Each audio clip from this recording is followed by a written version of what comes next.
about it, and they don't. Dorian Fenton. Thank you, Mr. Speaker. Well, I have to give it to the ACT Party. If they come up with one idea, they hit and they go on and on and on about it, and their great idea that's going to win in the election is to cut wages. And actually, cut wages, and that's exactly what Sir Roger Douglas did in the 1990s, and the National Party cut wages. Did it help create jobs?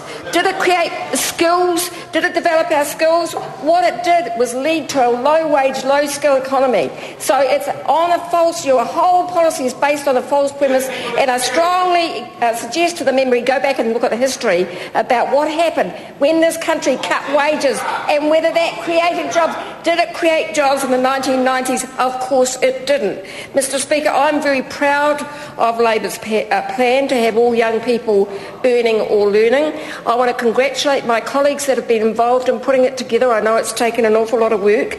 It's been very well received. It's a very positive plan, and I know the National Party can't live with the idea that actually some in business actually think Labor does some good things, but they do. Have a look at the press releases from Business New Zealand and others.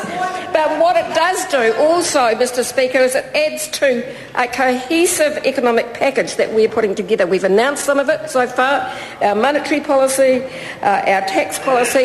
This is the skills and jobs. Well, you don't have that. That party has no cohesive policy except to cut jobs, except to lose jobs. And owning our future, we will have a comprehensive package to take to the electorate that will have all of the elements in it that will change the economy instead of relying on past failed ideas as this National Party continues to do. Mr. Speaker, the skills crisis that we're seeing at the moment, that the Labor Party plan responds to, was absolutely predictable. Absolutely predictable. But all of the problems that are there, everything we're facing right now, are the fault of a national government that failed to look ahead and see that we were going to have skills shortages. Things never stay the same. And so if we go back to the great ideas of this government, what the things that they failed to do, and particularly for the young people of New Zealand who are bearing the brunt of their failure, they are the ones that are paying the price. Let's think about those ideas. Now, we had the Jobs Summit, and that was supposed to deliver ideas, still waiting for that. And, the other big idea from the National Party, Mr. Speaker, to create jobs was the 90-day trial period.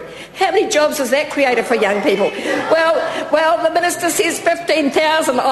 That's just, she knows that evidence, that research that she keeps citing is rubbish. It's absolute rubbish. And also, while I've got the Minister's attention, I would say that she's doing the dance of the seven veils on the youth, on returning the youth wages. We all know that she really wants to bring them back. Mr. Key's being a little bit edgy on that, but again, that's the only ideas that they can think of. And of course, we had boot camps. How many jobs has that created? What has that done to change things? So I'm really pleased about our policy, and I'm particularly pleased about the apprenticeship schemes.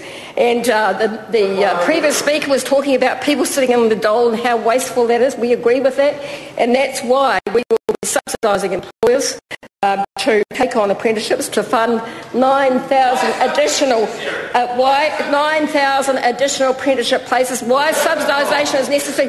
That member should talk to a builder and find out how difficult it is in this climate for them to take on an apprentice.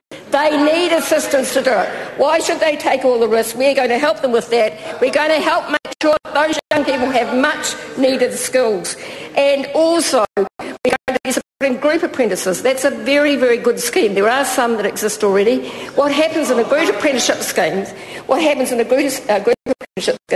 is the group actually takes on the responsibility of employing the apprentice, so the employer doesn't have that responsibility. They do all of the pastoral care, they do the risk and employment relations, they deal with all of the risk and employment relations, and they can also share those apprenticeships out between different employers.